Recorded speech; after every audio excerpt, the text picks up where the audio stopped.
Hola, ¿qué tal amigos de María Visión? Mi nombre es Manuel Ocampo Ponce y como siempre estoy muy contento y les doy la más cordial bienvenida a su programa Concilios. Estamos viendo, analizando el Concilio Vaticano II y ahora vamos a entrar a un documento, a profundizar un poco más en el decreto sobre el ministerio pastoral de los obispos. Por eso les mando un saludo muy afectuoso a todos nuestros amigos que nos están viendo en Norte, en Centro, en Sudamérica, en el Caribe y en todas partes en las que llega esta bendita señal de María Visión, Luz Católica. El tema específico de hoy va a ser sobre los obispos auxiliares o coadjutores y sobre el clero diocesano. Así que, bueno, por demás interesante, quédese con nosotros. Bienvenidos, iniciamos.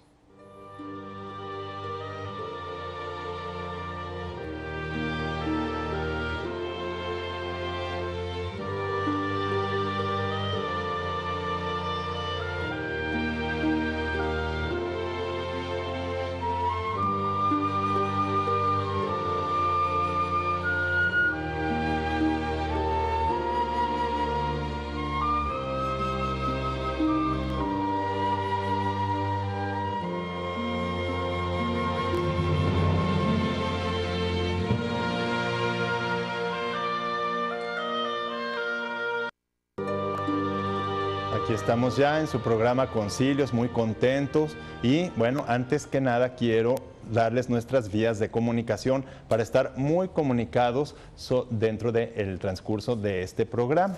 Tenemos varias vías de comunicación. Una es el correo concilios@mariavision.com. En este correo yo puedo contestar cosas que sean un poco más de desarrollo, de elaboración. Nunca dejo de contestar ningún correo, pero los contesto a lo largo de la semana.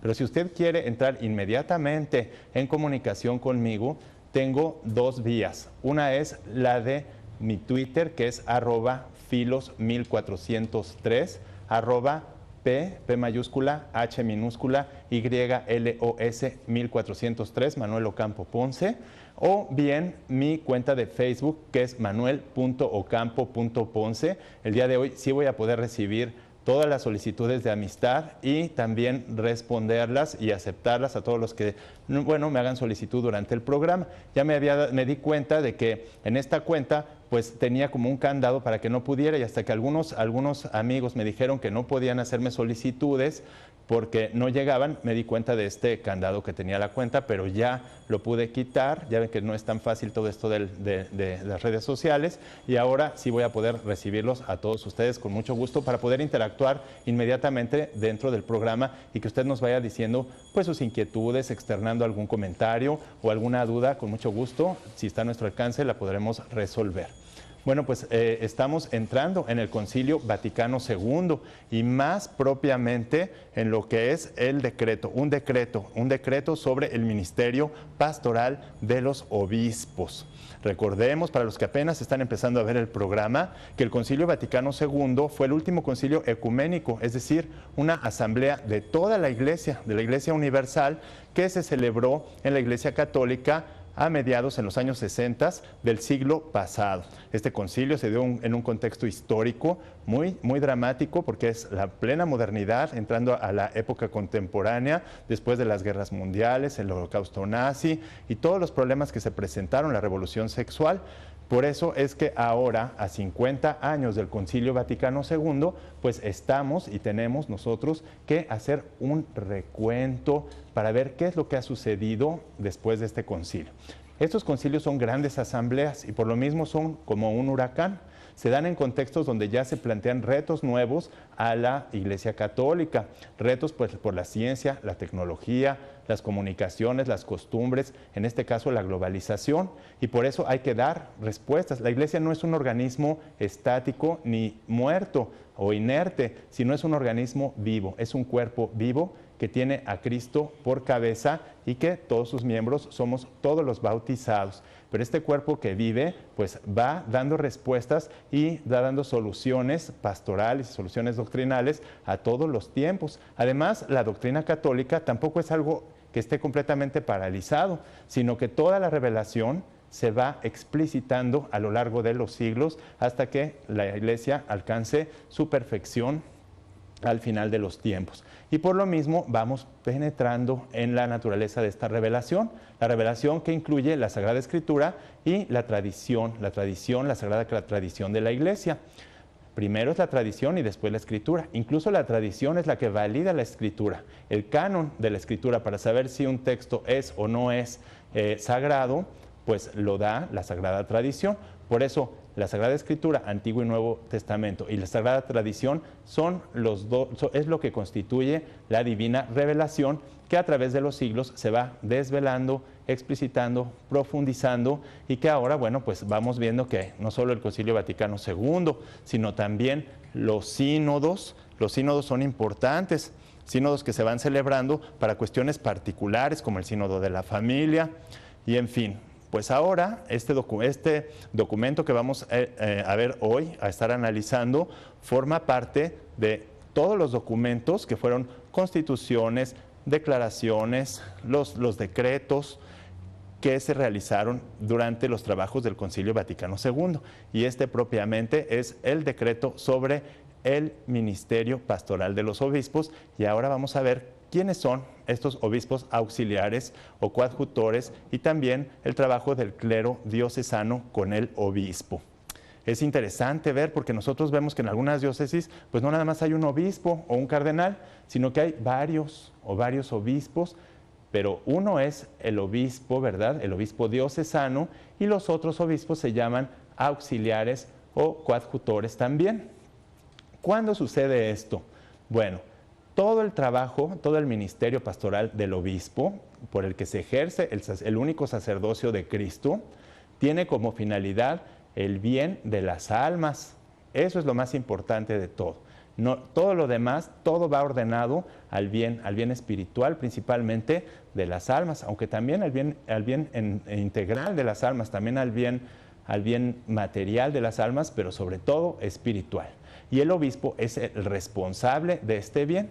Cuando las diócesis son demasiado grandes, y entonces tienen una extensión demasiado grande, entonces queda comprometido, o a veces queda muy difícil que un solo obispo, el obispo diocesano, pueda atender debidamente a todas las almas. Y entonces, ¿qué es lo que sucede? Él tiene la facultad, por medio de la autoridad competente, de nombrar o de solicitar obispos auxiliares o coadjutores que serían nombrados por la autoridad competente en este caso. Y entonces, esos obispos se incorporan al trabajo del obispo diocesano y lo ayudan perfectamente y fielmente para que este obispo, el obispo diocesano, realice su ministerio pastoral adecuadamente y sirva adecuadamente a las almas. Por lo mismo, debe garantizarse siempre la unidad en el trabajo pastoral y en la diócesis, de tal modo que estos obispos pues son como brazos, con los brazos derechos, o los brazos, como se dice, ¿verdad?, popularmente, los brazos derechos del obispo diocesano. Y la relación que debe haber entre estos obispos pues es de una colaboración incondicional dentro de lo que establece las necesidades del obispo y de la diócesis, pero sobre todo también una relación de caridad. La caridad es fundamental y no es cualquier cosa. Recordemos que cuando un documento de la Iglesia, un documento oficial de la Iglesia, como es este decreto sobre el ministerio pastoral de los obispos, menciona una palabra, cada una de las palabras tiene un peso específico.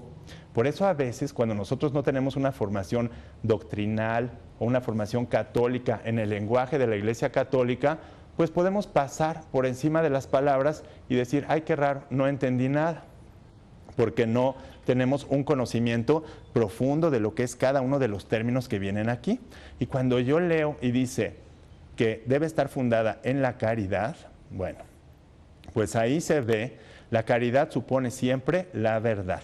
La caridad es el amor, es una virtud teologal infusa, es decir, solo Dios puede darnos la caridad, no es algo que brote del ser humano, que nosotros podamos hacer libremente, sino que Dios nos tiene que dar esta virtud teologal infusa, es decir, que Dios nos las da gratuitamente por medio o a través de la gracia. Primero nos da la gracia para disponer al alma y después nos infunde la virtud de la caridad. La caridad es una virtud importante porque supone vivir en la verdad. De modo que cuando dice que la relación entre el obispo coadjutor y el obispo diocesano es una relación de caridad, o más adelante el documento dice que la relación entre los obispos o el obispo y los presbíteros, es decir, los sacerdotes diocesanos, que incluyen no solamente al clero secular, sino también al clero regular, es decir, a los que son religiosos. Hay unos que son diocesanos y otros son religiosos, secular y regular. Los religiosos son clero regular. Bueno, pues es una relación, dice aquí, como del padre a los hijos, es decir, el papá, el padre, es el obispo. Y luego los obispos auxiliares y los obispos coadjutores, así como los presbíteros, los sacerdotes, ya sean párrocos, por ejemplo, o que tengan alguna otra función diocesana o extradiocesanas, porque hay algunos que son requeridos para actividades extradiocesanas. Bueno, pues todos estos son como hijos de este padre que es el obispo. Y entonces aquí viene una cuestión importante y por eso tiene tanto peso la palabra fundada, la relación en la caridad, porque esto no significa, ¿verdad?, que el obispo sea el papá y sean los otros, por ser los hijos, sean niños o gente inmadura. Eso podría llegar a pensarse, pero no es así. No es un papá de niños que no tienen libertad, que no tienen derechos y obligaciones, sino que es un papá de personas maduras, responsables y libres. Pero vamos a ver cómo se ejerce este ministerio y cómo se va desarrollando esta relación entre este obispo, el obispo, los obispos coadjutores y los presbíteros, junto con todo el pueblo de Dios. Pero vamos a un corte y regresamos, no se vaya. Estamos aquí muy contentos en su programa Concilios, ya de regreso. Y bueno, pues viendo que ya algunos están haciendo solicitudes a la cuenta de Facebook, aquí vamos a recibir sus comentarios, pero mientras vamos a ir avanzando un poco más en este documento que es el decreto sobre el ministerio pastoral de los obispos del Concilio Vaticano II, en lo que se refiere a los obispos auxiliares o coadjutores y al clero diocesano, que como decíamos, este clero diocesano está compuesto no solamente por los sacerdotes diocesanos, es decir, por el clero secular, sino también por los religiosos que conforman o constituyen el clero regular. Todos dependen del obispo y estas relaciones son como las de un padre que es el obispo y los hijos. Incluso la de los obispos auxiliares que, bueno, cuando son necesarios, ¿verdad?, se establecen estos cargos, estos ministerios de obispo auxiliar o coadjutor. Bueno, pues estos están siempre al servicio del obispo para que haya una unidad en la diócesis y siempre para el mejor servicio de las almas, para el bien de las almas. Todo está ordenado hacia el bien de las almas. Y entonces es como una familia que debe vivir en la caridad, principalmente en la caridad. El amor de caridad que estábamos diciendo que es tan difícil, tan exigente y que solamente se puede lograr cuando hay un don de Dios y que el hombre secunda la gracia que le da para recibir esta virtud teologal infusa tan importante que es, fíjense, Dios nos las da gratuitamente y es fácil de obtener la caridad cuando uno está en estado de gracia. Pero cuando se pierde la gracia, por ejemplo, la gracia habitual, que es la gracia que tenemos cuando no cometemos pecado grave, lo primero que se pierde es la caridad, ¿sí? Junto con el pecado se pierde la caridad. Afortunadamente se recupera fácilmente, porque uno va, se confiesa, cumpliendo con los requisitos de una buena confesión, que es el arrepentimiento, ¿verdad?, el propósito de enmienda y decir claramente nuestros pecados. Entonces nosotros podemos ser perdonados y recuperamos la caridad. Entonces es muy importante que los sacerdotes, los obispos coadjutores y auxiliares y los presbíteros, es decir, los sacerdotes, el clero diocesano, se mantengan en un estado de gracia para que estas relaciones no se desvirtúen. Pero para que esto lo escuchen directamente de las palabras del Concilio Vaticano II, hemos preparado, como siempre, un material con las palabras textuales para que ustedes vayan comprendiendo bien cuál es esta función de los obispos auxiliares o coadjutores. Vamos al material.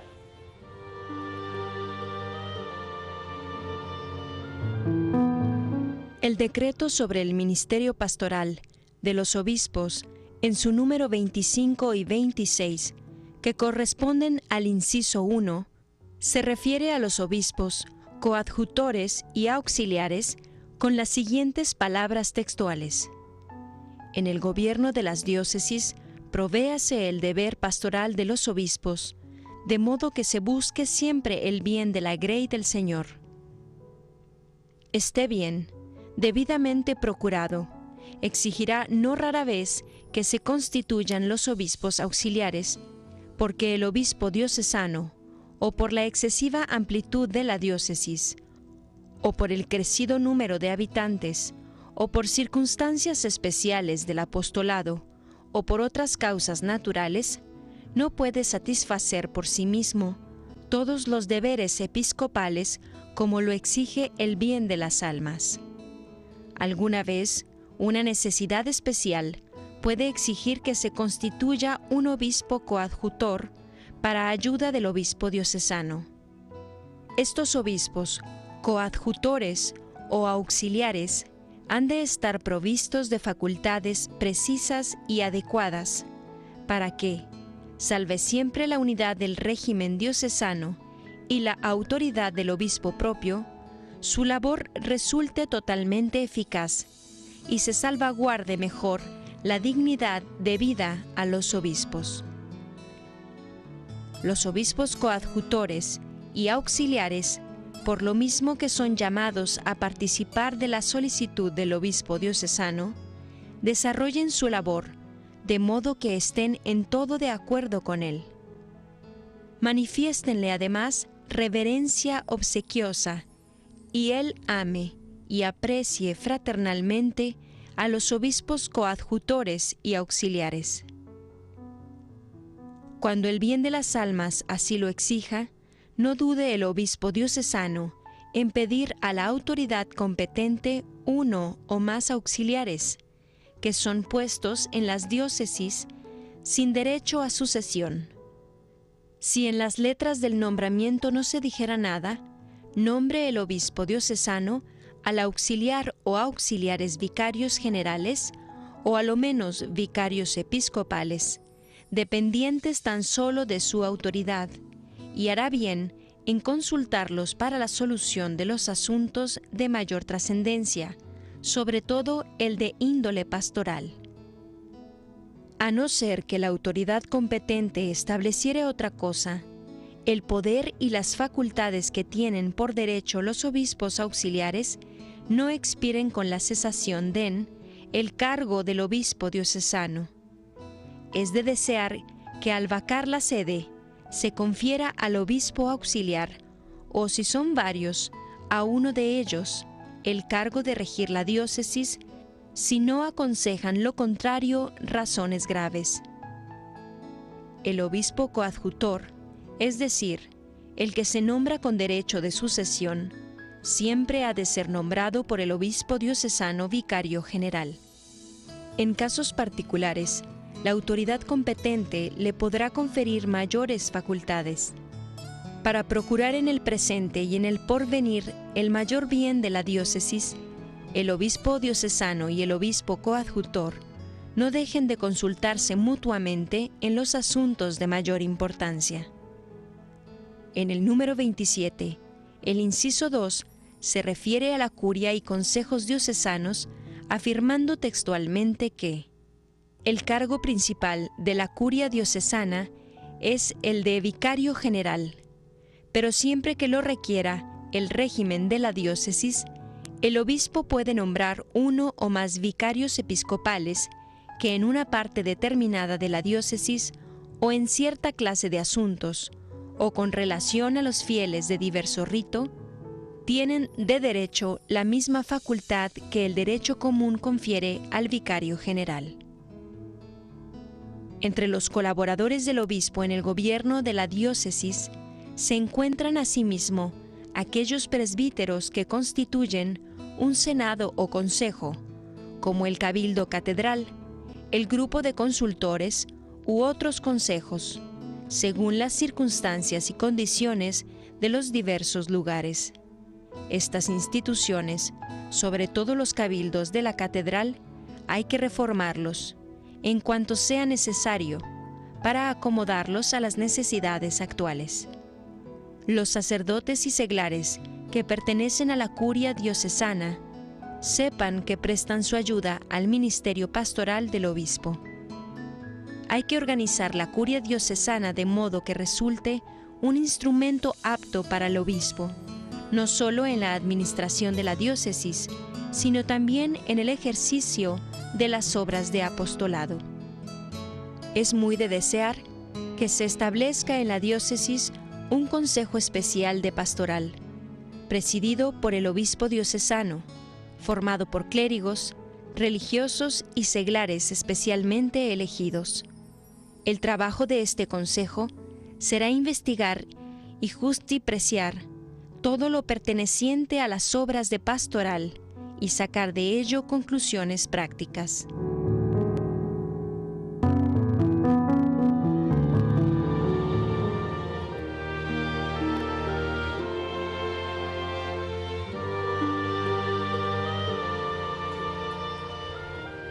Ya vemos qué bonita es la organización y qué perfecta la organización y la estructura de la Iglesia. Por eso, bueno, es una institución tan sólida cuya organización jerárquica garantiza perfectamente pues toda esta fidelidad. Luego algunos me pueden preguntar o me están preguntando de que entonces cómo hay casos en donde suceden tantas cuestiones dentro de la jerarquía y de la Iglesia Católica. Bueno, esto sucede porque recordemos, hay que tener siempre muy presente que los obispos, los presbíteros, los diáconos, los laicos, religiosos, religiosas, pues somos personas humanas que estamos en esta iglesia peregrina, que es una iglesia que está en camino a la perfección. Y entonces, pues, somos sujetos a pecados, a fallas, pero eso no significa que no haya una luz muy clara en cuanto al camino que debemos nosotros de seguir para que la iglesia alcance este fin, que es la perfección. La iglesia es perfecta porque es santa, pero los que fallamos somos nosotros, los miembros de la iglesia, sobre todo de esta iglesia peregrina, porque hay otra iglesia que es la purgante y que está en el purgatorio, y otra triunfante que ya está en el cielo. Es la misma iglesia, pero en tres aspectos distintos, y en el que nos tocó o nos está tocando ahorita nosotros, pues es esta iglesia peregrina, y por eso luego encontramos fallas y encontramos paternalismos o encontramos sacerdotes, podemos encontrar o laicos inmaduros que no realizan su función dentro de la iglesia o que se comportan como niños y en lugar de que la relación se funde en la caridad, pues se funda en otra cosa. Pero al final nosotros siempre debemos confiar mucho en Dios, siempre. En la iglesia siempre ha habido esto y siempre ha ido reluciendo tarde o temprano la verdad. Por eso nuestra atención, ¿verdad? Y nuestra confianza debe estar siempre en Dios y orando muchísimo por los sacerdotes, por los religiosos, por las religiosas, por los obispos y también por nosotros, por todos los laicos, que tenemos una misión muy fuerte que es santificar todas las estructuras del mundo. Pero bueno, no se vayan, vamos a un pequeño corte y regresamos con más sobre este documento. Ya recibiendo algunos mensajes, pues le mando un saludo a María Teresa Cervantes, también a Roberto Graham, que nos están aquí, mandando algunos comentarios, algunos saludos también, otros amigos de María Visión, a Martín José Álvarez. Y bueno, pues aquí dice que es un cabildo catedralicio. Hay varias preguntas aquí. Bueno, esto se refiere a la organización interna de la diócesis para su buen funcionamiento. Tiene una estructura muy compleja la diócesis, como ustedes están viendo. Y no sé si se dieron cuenta, pero también viene que a veces cuando lo requieren, porque hay varios ritos dentro de una misma diócesis. Es importante también que nosotros sepamos que hay más de 20 ritos autorizados en la Iglesia Católica. Entonces, es porque además también son católicas, pertenecen a la Iglesia Católica, las iglesias orientales, con los patriarcas. Y a veces puede haber un patriarca y un obispo en una diócesis, sobre todo en las diócesis de Oriente. Y entonces es necesario tener esta organización tan importante dentro de la iglesia para que todo funcione bien, pero sobre todo en unidad, una unidad que tiene que ir muy bien estructurada para que el obispo, que es ejerza el único ministerio de Jesucristo, junto o en colaboración con los obispos coadjutores, auxiliares y con los presbíteros. En este bloque nos vamos a centrar más en los presbíteros, es decir, en el clero diocesano, que incluye, como les decía, tanto el clero regular como el clero secular. Y entonces aquí vamos a ver en este bloque cómo el obispo, ¿verdad?, tiene la función de padre con respecto a los presbíteros. Pero los que se dedican a la cura de almas, es decir, que están más en contacto con el pueblo, es decir, con los demás fieles, porque todos somos fieles. La palabra fiel significa los que somos bautizados. Los infieles son los que todavía no reciben el bautismo. Y dentro de los fieles tenemos unos que son laicos, otros que son religiosos, otros que son consagrados, otros que son clero secular, clero regular, diáconos, presbíteros. O sea, los presbíteros son el clero, los diáconos y los obispos. Todo esto es lo que conforma lo que llamamos los fieles. Bueno, pues los que están en la cura de almas más directamente son los presbíteros, los sacerdotes, sobre todo el párroco con sus vicarios. Ya vimos que la función principal la tiene el vicario general de la diócesis, pero además hay párrocos que tienen en sus parroquias, ¿verdad?, una parcela, una porción, y ellos también pueden tener algunos vicarios parroquiales. Por eso vemos nosotros que en algunas parroquias donde hay suficientes sacerdotes, pues tenemos varios sacerdotes. Uno es el párroco y los otros son los vicarios. Todo esto tiene que estar fundado siempre, y lo viene muy bien recalcado aquí, en la caridad. Si no hay caridad y respeto, sobre todo por las personas como adultos, por su libertad, vamos a ver que hay textos fuertes aquí en este documento que, si no se entienden muy bien, se pueden prestar alguna mala interpretación por parte de los presbíteros, por parte de los laicos o por parte de los obispos. Pero todo viene muy bien establecido.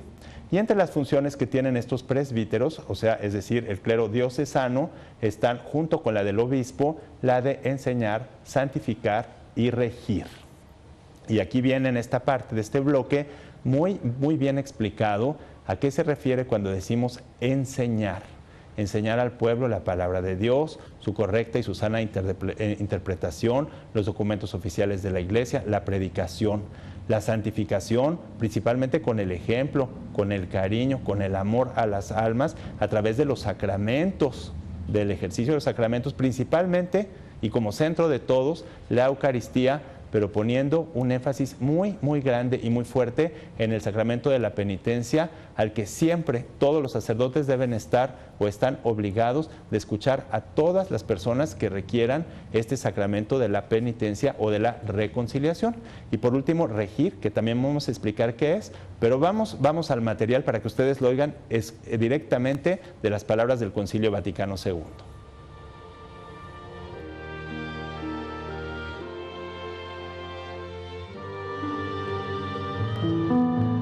El número 3 del capítulo 2 del Decreto para el Ministerio Pastoral de los Obispos del Concilio Vaticano II está dedicado al clero diocesano, y en su número 28 al 30 menciona textualmente que todos los presbíteros, sean diocesanos, sean religiosos, participan y ejercen con el obispo el único sacerdocio de Cristo.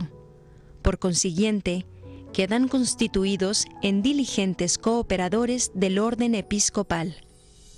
Pero en la cura de las almas son los sacerdotes diocesanos los primeros, puesto que, estando incardinados o dedicados a una iglesia particular, se consagran totalmente al servicio de la misma, para apacentar una porción del rebaño del Señor, por lo cual constituyen un presbiterio y una familia, cuyo padre es el obispo, para que éste pueda distribuir más apta y justamente los ministerios sagrados entre sus sacerdotes.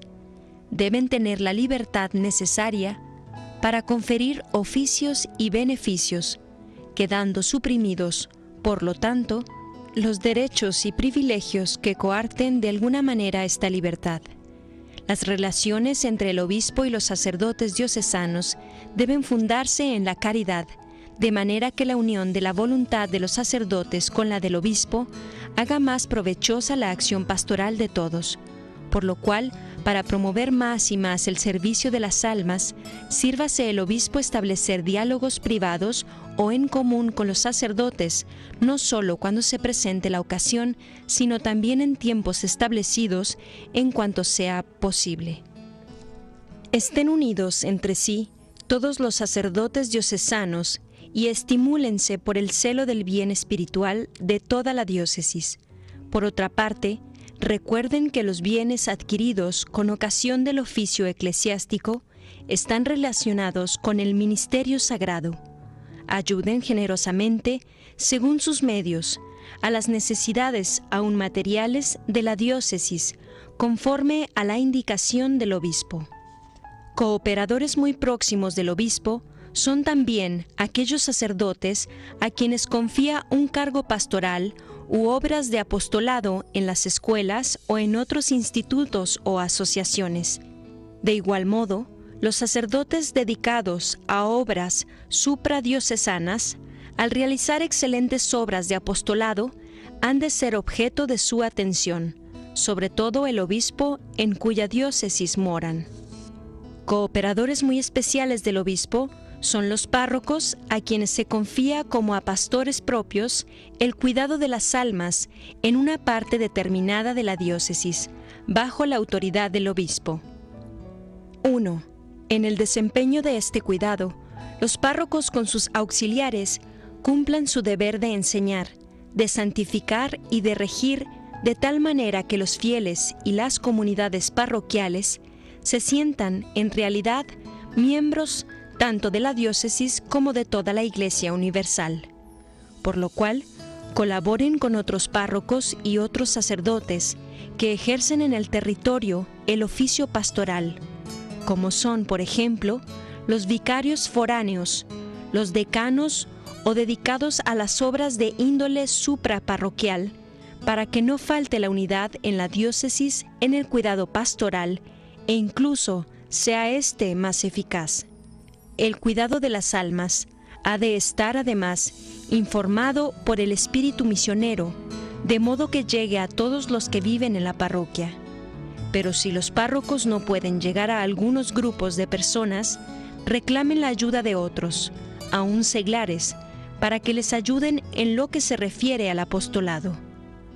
Para dar más eficacia al cuidado de las almas, se recomienda vivamente la vida común de los sacerdotes, sobre todo de los adscritos a la parroquia, lo cual, al mismo tiempo que favorece la acción apostólica, da a los fieles ejemplo de caridad y de unidad. 2. En el desempeño del deber del magisterio es propio de los párrocos predicar la palabra de Dios a todos los fieles para que éstos, fundados en la fe, en la esperanza y en la caridad, crezcan en Cristo, y la comunidad cristiana pueda dar el testimonio de caridad que recomendó el Señor. Igualmente, el comunicar a los fieles, por la instrucción catequética, el conocimiento pleno del misterio de salvación, conforme a la edad de cada uno. Para dar esta instrucción, busque no solo la ayuda de los religiosos, sino también la cooperación de los seglares, y para ello, erija la cofradía de la doctrina cristiana. Al llevar a cabo la obra de santificación, procuren los párrocos que la celebración del sacrificio eucarístico sea el centro y la cumbre de toda la vida de la comunidad cristiana, y procuren que los fieles se nutran del alimento espiritual por la recepción frecuente de los sacramentos y por la participación consciente y activa en la liturgia. No olviden que el sacramento de la penitencia ayuda muchísimo para robustecer la vida cristiana, por lo cual han de estar siempre dispuestos a oír las confesiones de los fieles y a llamar, si es preciso, a otros sacerdotes que conozcan varias lenguas. En el cumplimiento de su deber pastoral, procuren ante todo los párrocos conocer su propio rebaño, pero por ser servidores de todas las ovejas, incrementen la vida cristiana tanto en cada uno en particular como en las familias y en las asociaciones, sobre todo en las dedicadas al apostolado, y en toda la comunidad parroquial. Visiten las casas y las escuelas según les exija su deber pastoral. Atiendan cuidadosamente a los adolescentes y a los jóvenes. Desplieguen la caridad paterna para con los pobres y los enfermos. Tengan finalmente un cuidado especial con los obreros y esfuércense en conseguir que todos los fieles ayuden en las obras de apostolado. 3. Los vicarios parroquiales, como cooperadores del párroco, prestan diariamente un trabajo importante y activo en el ministerio parroquial, bajo la autoridad del párroco, por lo cual, entre el párroco y sus vicarios ha de haber comunicación fraterna, caridad mutua y constante respeto. Ayúdense mutuamente con consejos, ayudas y ejemplos, atendiendo a su deber parroquial con voluntad concorde y común esfuerzo.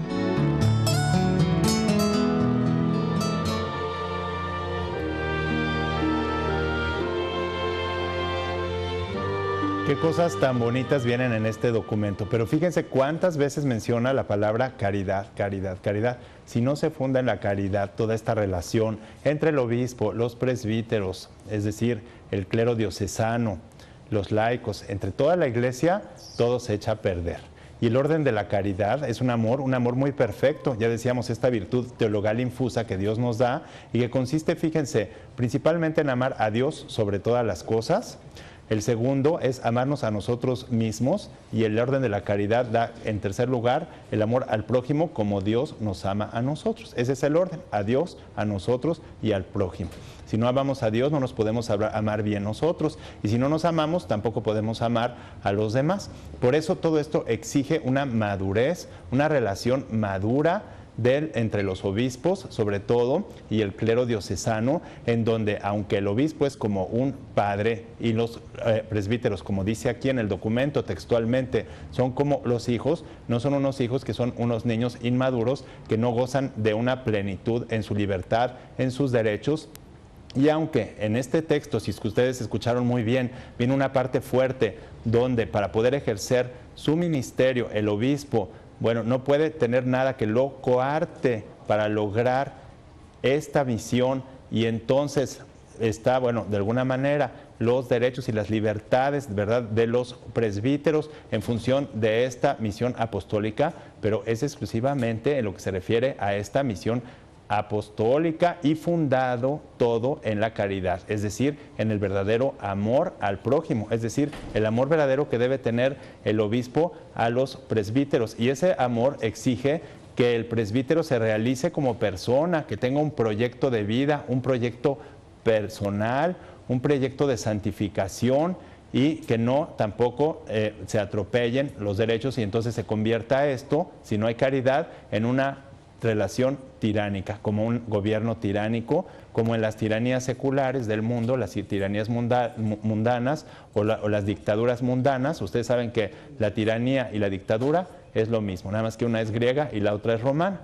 Y entonces, cuando no hay caridad, pues esto se puede ejercer así, y luego del párroco con los vicarios y los vicarios con los laicos, y entonces se vuelve un desorden espantoso. Pero nosotros por eso vamos viendo cómo la palabra caridad es una constante en este documento. Otra cuestión interesante que también hay que resaltar es la necesidad de la vida comunitaria, de la vida en familia, aún en el clero diocesano, porque nosotros sabemos que el clero regular, es decir, los religiosos, pues tienen como norma vivir siempre en comunidades. Por ejemplo, los frailes, ¿verdad? Los que son las órdenes mendicantes, los órdenes de predicadores y los dominicos, pues tienen que vivir en comunidades, los benedictinos como monjes, los religiosos, las religiosas. También hay institutos seculares con laicos y sacerdotes seculares que viven en comunidad. Pero también dice aquí que el clero diocesano siempre es conveniente que viva en comunidad, aún los sacerdotes diocesanos. El cristianismo no aconseja la vida solitaria. Solamente alguien que reciba una vocación muy especial, como podría ser, por ejemplo, una vocación a la vida de anacoreta o de ermitaño, que sí ha habido estos casos, pero de no ser en estos casos excepcionales, de estas vocaciones especiales de vida contemplativa dedicada exclusivamente a Dios en la sociedad, ¿verdad? Estando aislado del mundo para poderse dedicar, siempre aconseja la vida comunitaria, y esto es porque es una exigencia de la misma naturaleza humana vivir en sociedad. El hombre es naturalmente social y se realiza plenamente y se santifica en comunidad. Por eso es que es importante también que siempre se vivan con alguien, que los cristianos se reúnan, compartan bienes y así, compartiendo sus bienes y relacionándose en base a las virtudes, alcancen la santificación y también el ejemplo necesario para poder santificar la vida de otros fieles y llevar a cabo la misión de la evangelización que tenemos todos tanta responsabilidad. Entonces, es por esto que, como vemos aquí, yo creo que el centro, ¿verdad?, de toda el ministerio pastoral de los obispos y de su relación con los obispos auxiliares y coadjutores y con el clero diocesano es que todo debe ser basado en la caridad, y la caridad en la verdad. Es decir, en la verdadera naturaleza del hombre, en su proyecto personal, de vida, de realización y de santificación, porque al final todo esto, como van ustedes viendo, va ordenado al bien espiritual de las almas principalmente, al bien de las almas, de todas las almas. La sociedad, los obispos, toda esta estructura es para que se santifique el alma, para que se realice plenamente, no para que esté al servicio de la estructura como fuera, por ejemplo, en un colectivismo. Pero hemos llegado al final del programa, así que pues les doy como siempre las gracias y los invito a que continúen con la programación de María Visión, que siempre tiene cosas muy buenas espiritualmente para todos ustedes. Muchas gracias por su atención.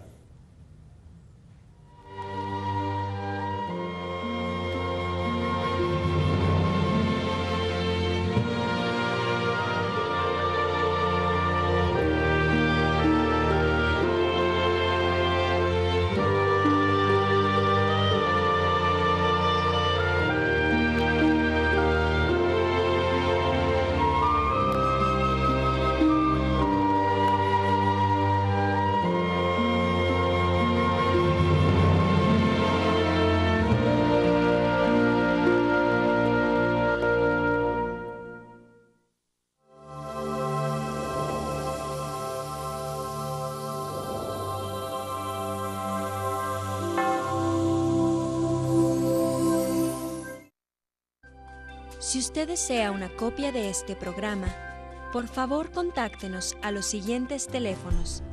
Desde el extranjero, marque 0052 33 3770 1814 y del interior de la República Mexicana al 01900 849 3507 o escríbenos a nuestro correo electrónico tiendavirtual@mariavision.com y visita nuestra página web www.mariavision.com.